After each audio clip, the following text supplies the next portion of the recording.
ესეც უკვე მეათე გაკვეთილი ტრეიდინგის ჟურნალზე და ამ ანალიზზე ზოგადად რაში გვჭირდება ეს ჟურნალი, რა უნდა ჩავწეროთ ამ ჟურნალში, როგორ უნდა და აი საერთოდ რაში დაგვეხმარება ეს ყველაფერი რა.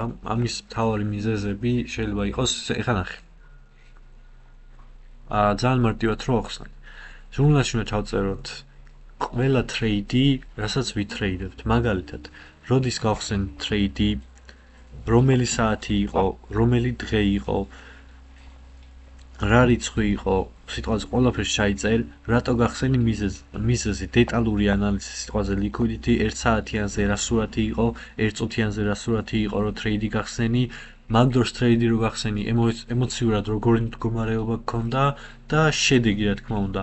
შედეგი უნდა ჩაწერო სიტყვაზე ამდენი და ამდენი, ან თუ break even-ზე იყავი, ან break even-ზე გავსტოპდი და ზუსტად ამდენი და ამდენი გავაკეთე, ან წავაგე ამდენი.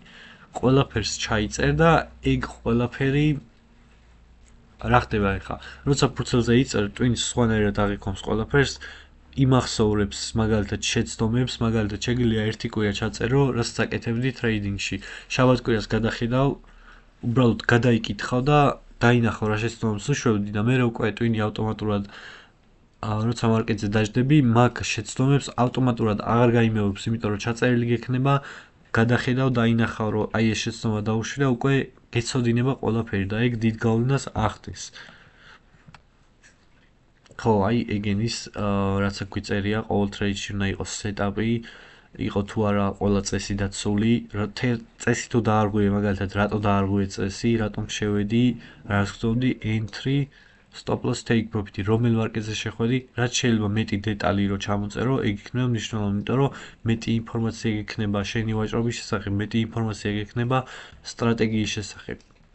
და მესამე რა გვიწერია ანალიზი, ხო, კვირის ბოლოს კითხულობ სიტყვაზე გადახედავ, მაგალითად შაბათ კვირას ტრეიდინგი არ არის, გადახედავ შენ ჟურნალს, რომელიც აუცილებლად ფურცელი უნდა იყოს ჩემი აზრით და არა კომპიუტერში, ჩემი აზრით, მაგრამ რა შეგიძლია კომპიუტერშიც გააკეთო, მაგრამ უკეთესია ფურცელზე, ხო და გადახედავ კვირის ბოლოს, წაიკითხავ შეცდომებს, მაგალითად ეს შეცდომა დაუშვი, ამიტომ დაუშვი ეს შეცდომა, იმიტომ რომ liquidity-ს უნდა დავლოდებოდი, ან 1 წუთიან დადასტურებას უნდა დავლოდებოდი, ან თუ არ დაარღვიე წესი, აი ეს გავაკეთე კარგად, ეს გავაკეთე და რატომ გავაკეთე ეგ წას კარგად.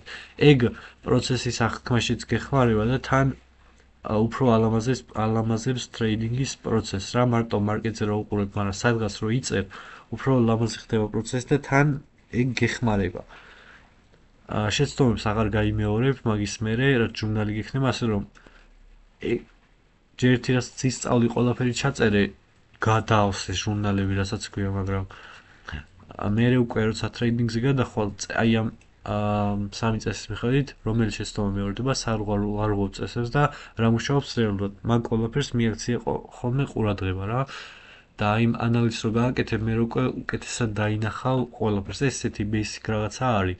რაც შეიძლება სხვაგანაც გქონდეს გაგონილი, მაგრამ უნდა ვთქვა, იმიტომ რომ მნიშვნელოვანი არის ჟურნალი, ანუ მეტი ყურადღება უნდა მიაქციო, მეტად ყურადღება მისაქცევია, ვიდრე შენ ფიქრობ ახლა.